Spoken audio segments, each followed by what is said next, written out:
Hello guys! So, ako si Kuya Gizmo at ito ang aking channel. Today, mag-quick unboxing tayo isa sa budget-friendly na smartphone pero solid sa chipset. Ito ang Itel P55 na 5G version. Check natin ano yung nasa loob ng box, aesthetic, specs, tara, unbox na natin.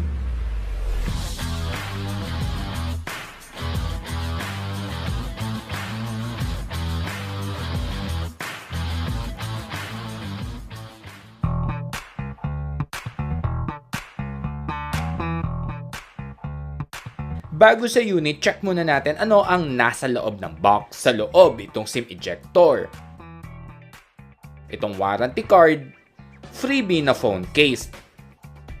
Ganito ang itsura pag nakasuot. So guys, hindi ito jelly. Ang con sa ganito, babasagin tapos mahirap yan ikabit. Sa pinakaloob ng box, itong earphones na bihira mo nang makitang freebie. Itong sync cable o charging cable, ito ay USB Type-C. At ang huli, itong power brick. Ito'y supported ng 18 watts. So nag-charging speed test ako dito. Nag-start ako sa standard na 20%. Na full ito ng 1 hour at 30 minutes. Next, punta na tayo mismo dito sa unit. Itong na-unbox natin, ito yung color na Galaxy Blue. Available din ito sa green at gold. Yung back panel design, frosted textured na meron kang mapapansin na parang brush texture pag ititilt mo.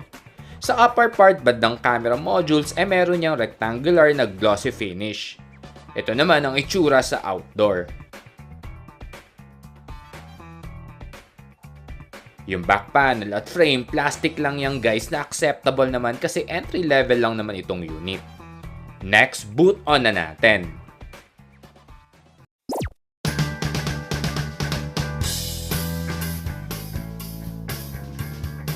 Isang napansin ko, meron niya nakalagay na screen guard or screen protector dito mismo sa screen. Next, punta na tayo sa specs. Ang screen size nito ay 6.6 inch na HD Plus na IPS display. Ang cons, drop notch lang ang linagay dito. Di siya sumabay sa mga nauso ngayon kahit entry level lang ay naka-punch hole display na. Sa screen, makakapili ka sa 60, 90 or pwede rin naman auto switch sa refresh rate. Sa Widevine, sa mga nagne-Netflix, meron itong security level na L1 Full HD. Ang pros, ang network nito guys ay 5G. So test natin sa data speed.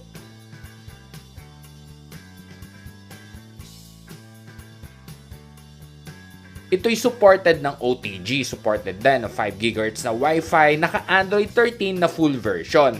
Not supported ng NFC. Hindi rin ito supported ng eSIM or embedded SIM. Sa selfie camera naman ay 8 megapixel. Wala itong LED flash, bali yung flash nito ay white background tulad niyan. Ito yung sample ng picture.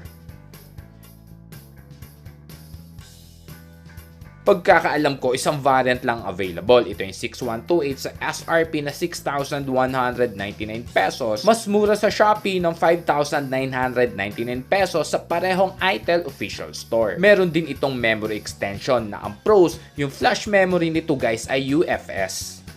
Balik tayo sa specs. Itong Itel P55 na 5G version, ang main shooter nito ay 50 megapixel. Di ko na sinama ibang lens kasi para sa akin yung AUX lens ay decoration lang yan.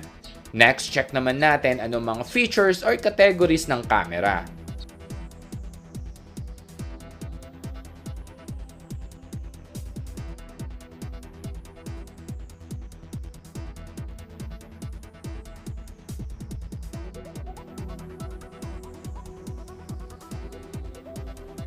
Ito naman yung sample ng pictures. So meron tayo dito sa indoor, outdoor at low light.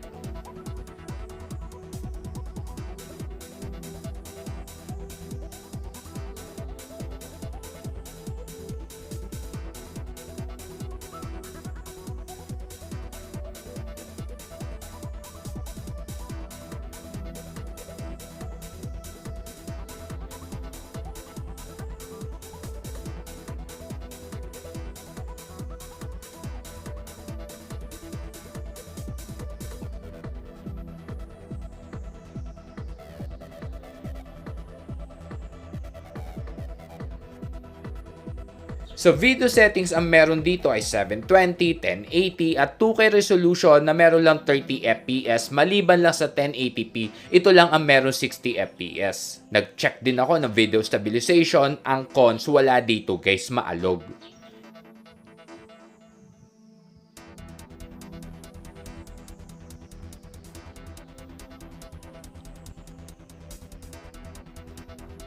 Ito yung sample na smartphone na meron stabilization para may comparison lang tayo. Ito, mas inalog-alog ko pa.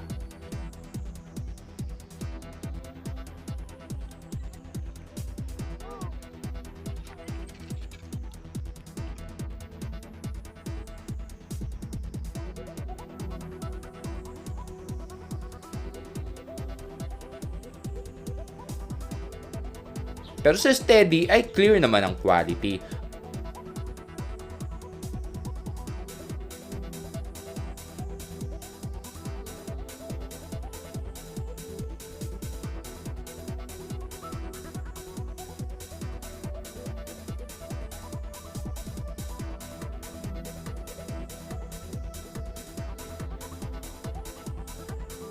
Ang video zoom at photo ay pareho hanggang 10 times.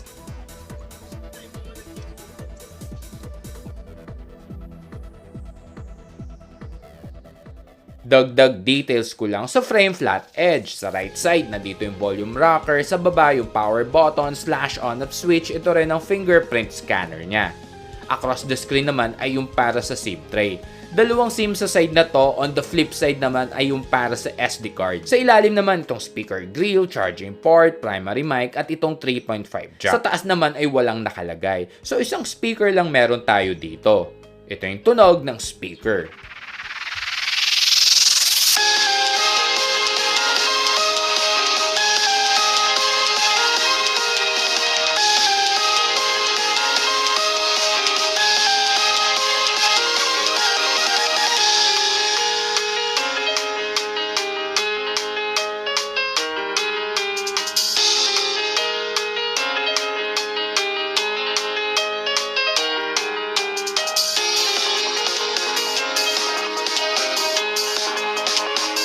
Isa napansin ko yung speaker quality nito ay mamono guys. Ramdam na matreble lalo pag sanay yung tenga mo sa Redmi, Xiaomi at Poco. Ang chipset nito ay Dimensity 6080 na octa-core na ang performance score ay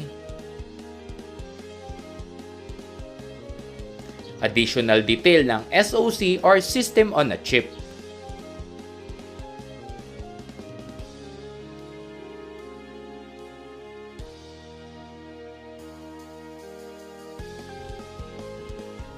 So nag-game test ako dito, brief ko na lang para hindi sobrang mahaba. Pero meron akong full video ng game test linagay ko dito sa link sa comment section.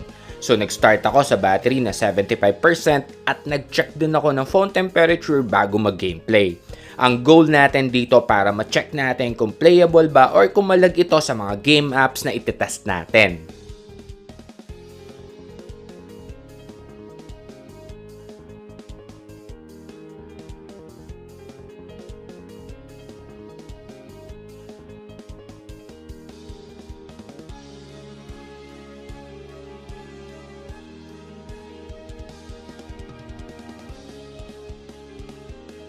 Result guys ay playable ito sa mga game apps na tinest natin. Expected ko na rin dahil sa mataas na chipset.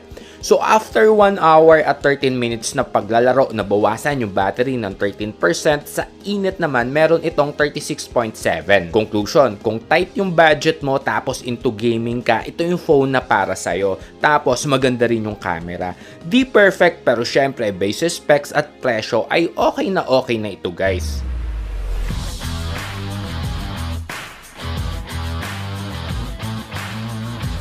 So yun lang guys, hanggang sa mga susunod na mga unboxing at reviews. Ako si Kuya Gizmo, peace!